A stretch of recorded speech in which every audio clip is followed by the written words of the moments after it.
కోకిలాబెన్ హాస్పిటల్లో ప్రముఖ సర్జన్ దిల్షా పార్దివాలా, ఆయన ప్రముఖ ఆర్థోపెడిక్ సర్జన్. అపాయింట్మెంట్ తీసుకున్నారు, ఆరోగ్యంగా ఉండాలని కోరుకున్నారు. 4 గంటల పాటు సర్జరీ చేశారు. ఇప్పుడు ఆయన దేవుడి దేవుళ్ళు బయటపడ్డారు. దీనికి కూడా దిక్కు దిశానం లేకుండా ముంబైకి వెళ్లి చేపించుకోవాలా? జగనన్న లండన్ కి వెళ్లి మందులు తెచ్చుకుంటాడు ఎందుకు? లకిడికపూర్లో తెచ్చుకోవచ్చు కదా, అమలాపురంలో తెచ్చుకోవచ్చు కదా, పులివెందుల్లో తెచ్చుకోవచ్చు కదా.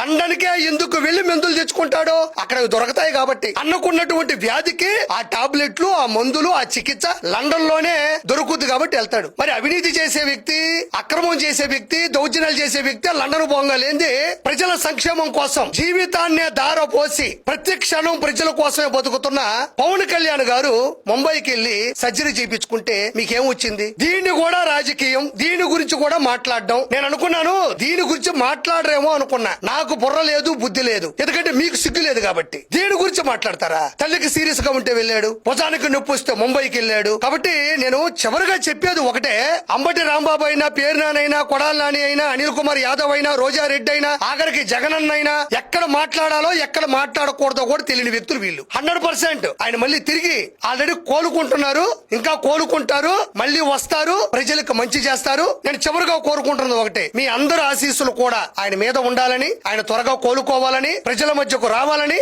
మనస్ఫూర్తిగా కోరుకుంటూ కిరాకార్పి.